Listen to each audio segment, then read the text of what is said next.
الحمد لله رب العالمين الصلاة والسلام على رحمة للعالمين خاتم الأنبياء والمرسلين إمام الأولين والآخرين سيد الأنبياء والمرسلين وعلى آله الطيبين الطاهرين وعلى صحابته الصديقين الصادقين وعلى كل من تبعهم بإحسان إلى يوم الدين وبعد.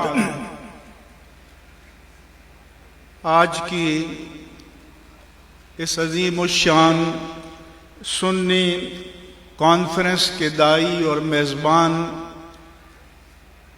جانشین شیخ العالم علامہ پیر علاء الدین صدیقی رحمہ اللہ تعالی، جناب حضرت علامہ صاحبزادہ سلطان العارفین الازہری زید مجدہم، اور ہم سب کے مخدوم و محترم تنظیم المدارس اہل سنت پاکستان کے سرپرست اعلیٰ حضرت علامہ شیخ الحدیث ابو الخیر سید حسین الدین شاہ صاحب دامت برکاتہم، اور اسٹیج پر موجود تمام اجلہ، اکابر، افاضل، علماء کبار، مفتیان اعظام، مشائخ اعظام، اہل فکر و دانش، اہل نظر، معززین مجلس، اور میرے سامنے جتنے حضرات تشریف فرما ہیں، وقت نہیں ہے کہ سب کا نام لیا جائے، اس لیے میں کوشش کروں گا کہ مقررہ وقت کے اندر اپنی گزارشات کو پیش کروں۔ میں اس کانفرنس کے عنوان یا نفس مسئلہ پر دلائل کی بات نہیں کروں گا۔ مجھ سے پہلے ہمارے قابل قدر علماء کبار، مشائخ اعظام یہ فریضہ بہت اچھے طریقے سے انجام دے چکے ہیں۔ میں پالیسی اسٹیٹمنٹ کے طور پر چند ضروری باتیں آپ کے سامنے عرض کروں گا۔ سب سے پہلے یہ کہ اس وقت ملک میں پولیٹیکل پولرائزیشن ہے، سیاسی تشدد، افتراق اور انتشار ہے، لیکن ہماری اس عظیم الشان کانفرنس کا اس سیاست دوران سے سرے دست کوئی تعلق نہیں ہے، نہ کسی کی تائید مطلوب ہے، نہ کسی کی مخالفت مطلوب ہے۔ اس وقت ہم یہاں اپنے دینی فریضہ کو جو وقت نے ہم پر عائد کر دیا ہے ادا کرنے کے لیے یہاں ملک بھر سے یکجا ہوئے ہیں۔ اگر برسر عام صحابہ کرام کی توہین نہ ہوتی، اگر اس اسلام آباد میں اشارتاً جناب صدیق اکبر رضی اللہ عنہ کی تکفیر نہ کی گئی ہوتی، تو ہم دیگر مسائل پر بات کرتے۔ اس لیے اپنی شہادت تاریخ کے صفحات پر رقم کرنے کے لیے ہم نے عظیم الشان ریلیاں بھی نکالی، کانفرنسیں بھی منعقد کی، اجتماعات بھی منعقد کیے، تاکہ سب پر حجت تمام ہو جائے، اور جو پاکستان پر حکمران ہیں انہیں پتہ چل جائے کہ اس ملک میں رہنے والی غالب اکثریت اہل سنت و جماعت کا مسئلہ کیا ہے، کنسرن کیا ہے، تشویش کیا ہے، کیونکہ مسلک شیعہ کے 3 اکابر علماء نے علانیہ کہا تھا کہ اس اسلام آباد میں جو توہین ہوئی ہے، ہم نے اس توہین کرنے والے پر پابندی لگائی تھی کہ اس کو اسلام آباد میں داخل نہ ہونے دیا جائے، مگر اقتدار کی کمین گاہوں میں بیٹھے ہوئے افراد نے ان کو یہاں بلایا، ان کے لیے مجلس کا انعقاد کیا، اور شیعہ اکابر علماء کے بقول ان کے لیے باہر سے سامعین بسوں پر لاد کر لائے گئے، اور پھر توہین ہوئی، اور شیعہ علماء کے بقول ہم نے FIR درج کی، لیکن اس کو بحفاظت پاکستان سے باہر منتقل کر دیا گیا اور پولیٹیکل اسائلم دلایا گیا۔ تو پھر ہمیں اہل اقتدار سے پوچھنے کا یہ حق ہے کہ کیا اس ملک کی غالب اکثریت کے عوام اہل سنت، علماء و مشائخ اہل سنت پاکستان کے کوئی اس ملک میں دینی حقوق نہیں ہے؟ کیا مذہبی حقوق نہیں ہیں؟ کیا انسانی حقوق نہیں ہیں؟ اور کیا تب ہی آپ مانو گے کہ جب لوگ آ کر فساد کریں اور دھرنے دیں؟ کیا اس ملک میں یہی کلچر رہے گا کہ پرامن بات کو، دلیل کی بات کو، استدلال کی بات کو تسلیم نہ کیا جائے؟ سو یہ ہمارا سوال ہے اور ہمارا مطالبہ ہے کہ وہ وقت آنے سے پہلے آپ اپنے رویے کو درست کر لیں اور آپ اہل سنت کو مطمئن کریں۔ دوسرا مسئلہ جو میں عرض کرنا چاہتا ہوں کہ جب ہم افضلیت صدیق اکبر رضی اللہ عنہ کی بات کرتے ہیں تو افضلیت مطلقہ، افضلیت من کل الوجوہ کے معنی میں نہیں ہے۔ یہ امام اہل سنت، مجدد دین و ملت، امام احمد رضا قادری محدث بریلی رضی اللہ تعالی عنہ نے یہ اپنے فتاوی میں بیان کر دی ہے، مطلع القمرین میں بیان کر دی ہے۔ ہم نے اسے اصلاح عقائد و اعمال میں بھی لکھا اور ہم نے اسے اپنے فتوے میں بھی لکھا کہ تمیزات اور امتیازات اور خصائص کسی نہ کسی درجے میں اکثر صحابہ کرام کو حاصل ہیں، اور سب سے زیادہ مولائے کائنات امیر المومنین علی المرتضی رضی اللہ تعالی عنہ کو حاصل ہے۔ اس لیے کوئی ہماری اس کاوش کو منفی معنوں میں نہ لیا جائے۔ ہمیں حوالہ دیا گیا سیدہ فاطمہ الزہرا خاتون جنت، لخت جگر رسول صلی اللہ علیہ وآلہ وسلم کی فضیلت کے حوالے سے، تو ہم نے امام مالک کا موقف بھی نقل کیا اور بتایا کہ جو اللہ کے پیارے حبیب نے سیدہ فاطمہ الزہرا رضی اللہ عنہا کو اپنا لخت جگر قرار دیا ہے، اپنے وجود کا ٹکڑا قرار دیا ہے، اس جہت میں کائنات میں کوئی ان کے مساوی نہیں ہو سکتا۔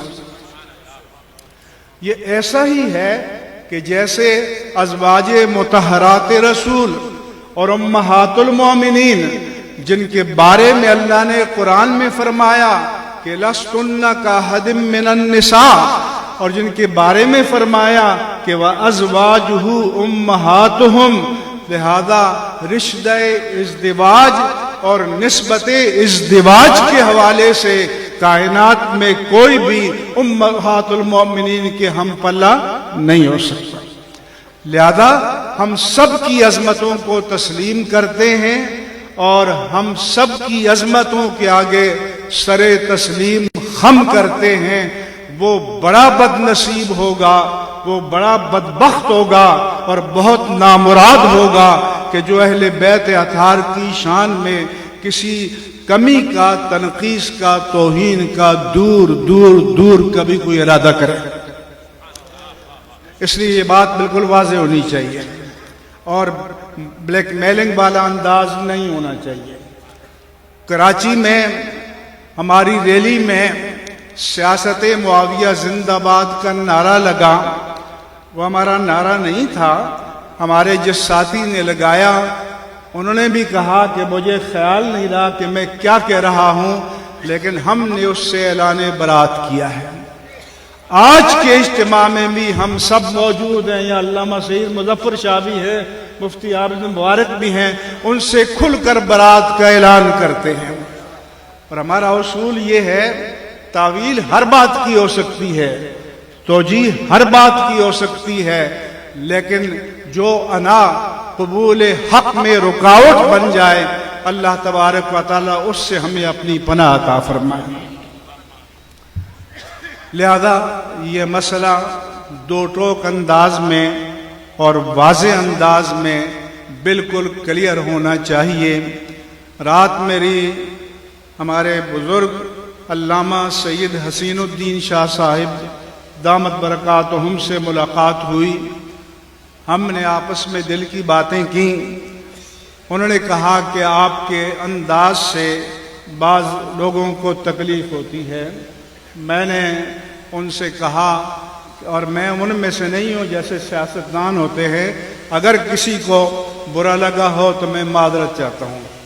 معذرت کے معنی ہوتے ہیں کسی چیز کو جسٹیفائی کرنا اور عذر پیش کرنا۔ میں کہتا ہوں کہ میرے انداز سے اگر کسی کو تکلیف ہوئی ہو تو معافی مانگتا ہوں، اور اصل شعار جو ہے وہ یہ ہوتا ہے، ہم تفریق نہیں چاہتے، ہم تقسیم نہیں چاہتے، جیسے ہمارے دوستوں نے کہا، لیکن بعض باتیں کسی درجے میں قابل قبول نہیں ہو سکتی۔ اس راولپنڈی میں ایک مجلس میں یہ کہا گیا کہ میں آل رسول ہوں، اور میرا نسب جب بیان ہوگا فلاں بن فلاں بن فلاں امام نقی تک پہنچے گا علیہ السلام، پھر بن فلاں بن فلاں امام زین العابدین علیہ السلام تک پہنچے گا، پھر امام حسین علیہ السلام تک پہنچے گا، یہ ان کے تقریر ہے، پھر حضرت علی رضی اللہ عنہ کو پہنچے گا، اور پھر ابو طالب کا ہوگا۔ اس بیچ میں تو محمد کا نام بھی نہیں ہے۔ تو اللہ تعالیٰ نے محمد کو ابو طالب میں ضم کر دیا، یہ آپ کو قبول ہے؟ ہاتھ کھڑے کر کے بتاؤ قبول ہے؟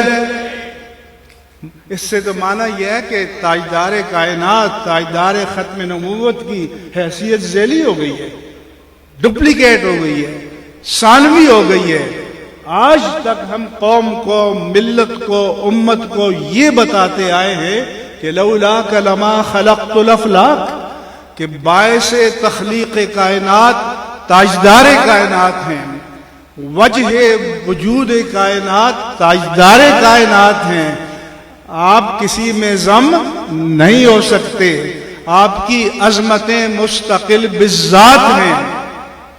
اور اگر سیادت کے نسب کی بات کی جاتی ہے تو میرے آقا و مولا صلی اللہ علیہ وآلہ وسلم نے فرمایا کہ کل بنی ابن عصبتہ من ابی، جو کسی باپ کا بیٹا ہے اس کا عصبہ اور اس کا نسب اس کے باپ کی طرف منسوب ہوگا، الا بنی فاطمہ، مگر پوری کائنات میں بنی فاطمہ کے نسب کا میرٹ جدا ہے۔ سیدہ فاطمہ الزہرا رضی اللہ عنہ کے جنکشن سے یہ نسب تاجدار کائنات کی طرف جائے گا. فرمایا کہ الا بنی فاطمہ فانا ابوہم وانا عصبتہم، کہ میں ان کا باپ ہوں اور میں ان کا عصبہ ہوں. تو لہذا جس کو آل رسول ہونے پر ناز ہے تو وہ پھر سیدہ فاطمہ سے تاجدار کائنات کی طرف جائے گا. ورنہ حضرت علی رضی اللہ تعالیٰ عنہ مولا کائنات، ہم سب کی ساری عقیدتوں کا، محبتوں کا مرکز، ساری عظمتوں کا مرکز مانتے ہیں، لیکن آل رسول صرف فاطمی اولاد کہلاتی ہے. آپ کی اولاد میں آوان بھی ہیں، آپ کی اولاد جو غیر فاطمی ہے علوی بھی کہلاتی ہے. تو پھر آل رسول اور سید تو وہ کہلاتی ہے کہ سیدہ فاطمہ الزہرا خاتون جنت سے جس کا لنک جو ہے ڈائریکٹ تاجدار کائنات سے ہو جائے. لہذا جب اس حد تک جسارتیں جائیں گی تو پھر ہمارا فرض دینی ہمیں ڈوب مرنا چاہیے کہ ہم پھر اس وقت کھڑے ہو کر حق کو واضح نہ کر سکیں، حق کو بیان نہ کر سکیں. اس کے بعد میں یہ بھی کہنا چاہتا ہوں کہ حال ہی میں حکومت نے جو وقف ایکٹ نافذ کیا ہے یہ قرآن و سنت کے سری خلاف ہے، یہ شریعت کے سری خلاف ہے، یہ موجودہ شکل میں کسی بھی درجے میں قابل قبول نہیں ہے. اور ہماری قومی اسمبلی کے اسپیکر سے ملاقات ہوئی تو انہوں نے کہا کہ آپ ترمیمات دیں، ہم اسمبلی سے منظور کرائیں گے. ہم نے اس کی اتحاد تنظیمات مدارس پاکستان کے پلیٹ فارم سے اس میں جو خرابیاں اس کی نشاندہی کی. اسپیکر نے کہا قومی اسمبلی کے اسد قیصر صاحب نے کہ اس کو امینڈمنٹ بل کی شکل میں مرتب کر کے، لیگل ٹرمینالوجی میں مرتب کر کے، ترمیمی بل کی شکل میں مرتب کر کے بھیجیں. وہ بھی پہنچا دیا، صدر کے پاس بھی، وزیر اعظم کے پاس بھی، اسپیکر کے پاس بھی، سب کے پاس، لیکن ابھی تک اسے منظور نہیں کیا گیا. پہلی بات تو یہ ہے کہ ہم کہتے ہیں اس وقف ایکٹ کو واپس لو. وقف برطانوی استعمار کے دور سے چلے آ رہے ہیں، انڈاؤمنٹ ساری دنیا میں ہے، اور یہ جو ہے یہ مسلمانوں کے لیے بنایا گیا ہے، اس میں غیر مسلم کا کہیں ذکر نہیں ہے. اور رات میں آیا تو پتہ چلا کہ اب جو ہمارے مشائخ اعظام ہیں، جو خانقاہوں والے ہیں، جو سجادہ دان ہیں، جو ہمارے طریقت و شریعت کے مراکز پر بیٹھے ہیں، اب ان کو بھی پریشانی ہے کہ اگر اس طرح کا قانون باقی رہا تو کسی وقت بھی کوئی بھی حکومت جو ہے کہیں پر بھی ہاتھ ڈال سکتی ہے کہ آپ ٹھیک کام نہیں کر رہے، آپ جائیے اور چارج ہمیں دیجئے. تو شریعت نے تو واقف کو شرط الواقفے کا نص شارع کہ واقف کی شرط شریعت کی نص کی طرح ہے، واقف کا پہلا حق ہے. لیکن یہ کہتے ہیں کہ آپ اگر وقف کرنا چاہیں تو پہلے ڈی سی سے، ڈی سی او سے، فلاں سے، فلاں سے پرمیشن لیں.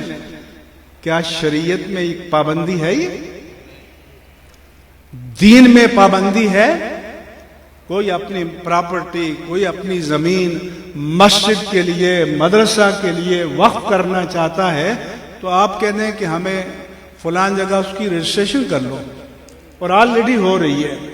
لہذا یہ جو دخل دیا گیا ہے یہ دینی معاملات میں، تو یہ ہم سب کے لیے خطرے کی بات ہے. اور مجھے بتایا گیا کہ پیر علامہ امین الحسنات شاہ صاحب نے کوئی اجلاس بھی بلایا ہے مشائخ کا، تو اس لیے سب کو بیدار ہونا چاہیے، آپ سب کو. اور آج جو چین سے بیٹھا ہے وہ یہ نہ سمجھے کہ گری تھی جس پہ کل بجلی میرا ہی آشیاں کیوں ہو. یہ بجلی کسی وقت بھی کسی پر گر سکتی ہے. کوئی بھی کسی وقت کسی کا ناپسندیدہ ہو سکتا ہے. لہذا ہمیں اپنے دین کی امانتوں کی حفاظت کے لیے بیدار رہنا ہوگا، متنبہ رہنا ہوگا. اس کانفرنس سے یہ پیغام بھی آپ لے کر جانا چاہیے کہ کہا جاتا ہے جی یہ اصل میں یہ فلاں کو مدد پہنچانے ہے یا فلاں کو اس سے حمایت ہوتی ہے. میں نے کہا کہ جو فلاں کے لیے کام کرے اس پر لعنت ہے. اور اسی طرح کوئی خارجی اور ناسبی ہے، ہم خارجیوں اور ناسبیوں پر بھی لعنت بیچتے ہیں. ہم اہل سنہ والجماع ہیں، ہم اہل سنت و جماعت ہیں. ہمارا دین اور مسلک غلو سے پاک ہے. ہمارا دین اور مسلک افراط و تفریط سے پاک ہے. ہم اس وقت اسلام کی مین اسٹریم ہیں، ہم اس وقت اسلام کا مرکزی دھارا ہے. لہذا یہ کہہ کر بلیک میل نہ کیا جائے جی فلاں یزیدی ہے. ارے بھئی آپ کی باتوں پر جب گرفت ہوتی ہے تو وہ ریکارڈ پر موجود ہیں، وہ سوشل میڈیا پر موجود ہیں. اگر آپ کے پاس کوئی بات ہے ہماری تو لے آؤ، پیش کرو. لیکن اتہام، بہتان، الزام حرام ہے، یہ کسی صورت میں جائز نہیں ہے. اور میں نے پہلے بھی کہا تھا کہ امام اہل سنت، مجدد دین و ملت، امام احمد رضا قادری محدث بریلی رضی اللہ عنہ نے یزید کے بارے میں جو موقف لکھا کہ یزید پلید علیہ ما یستحقہ سے آخر تک، وہ ہمارا موقف ہے. نہ ایک لفظ کم نہ ایک لفظ زیادہ. ہمارے شیخ الحدیث علامہ غلام رسول سعیدی رحمہ اللہ تعالی نے جو لکھا ہے وہ ہمارا موقف ہے.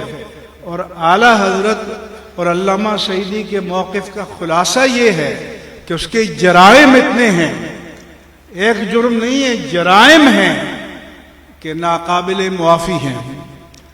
اور علامہ سعیدی نے لکھا کہ اگر فقہی احتیاط مانے نہ ہوتی تو مجھے اس کی تکفیر میں کوئی تردد نہ ہوتا. اس کے بعد بھی کوئی چیز رہ جاتی ہے کہ جھوٹ بولیں آپ جھوٹ منسوب کریں، اس کی بھی اجازت نہیں دی جا سکتی. نہ ہمیں حق ہے کہ کسی طرف جھوٹ منسوب کریں، اور نہ ہم کسی اور کو یہ حق دینے کے لیے تیار ہیں. ایک صاحب نے کہا جی دیکھیے 1 سال میں کیا ہو گیا. ان کا یہ خیال ہوگا کہ مرکزی رویت لال کمیٹی کی چیئرمینی چلی گئی تو کوئی مسئلہ ہو گیا. میں اللہ کی قسم کھا کر کہتا ہوں کہ مجھے کوئی مسئلہ نہیں ہے. الحمدللہ جو لوگ مجھ سے پہلے محبت کرتے تھے اب بھی محبت کرتے ہیں. مجھ سے محبت کسی چیئرمین شپ کی وجہ سے نہیں تھی، مجھ سے محبت دین کی وجہ سے تھی. مجھ سے محبت مسلک حق اہل سنہ والجماع کی وجہ سے تھی. اور الحمدللہ 1974 سے 2000 تک 9-10 چیئرمین گزرے. 2001 سے 2020 تک میں نے کام کیا ہے اور کلمہ حق بلند کیا ہے، کسی کے آگے سرنڈر نہیں ہوا. اہل سنت کے افتخار و وقار کو سرنگی ہونے نہیں دیا. حکومت سامنے MMA کا زمانہ تھا، ANP کا زمانہ تھا، لیکن الحمدللہ علی احسانہ میں اللہ کی ذات اور اس کے حبیب مکرم صلی اللہ علیہ وآلہ وسلم کے توسل پر اعتماد کرتے ہوئے کھڑا رہا. اور اس دور میں بھی فرمائشیں ہوئیں. میں نے کہا کہ مجھ سے کسی مفاہمت کی توقع حق کے مسئلے میں نہ رکھی جائے.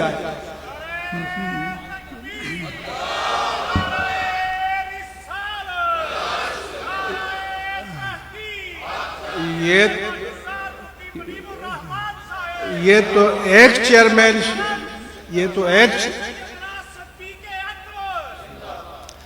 ایک چیئرمین شپ ہے.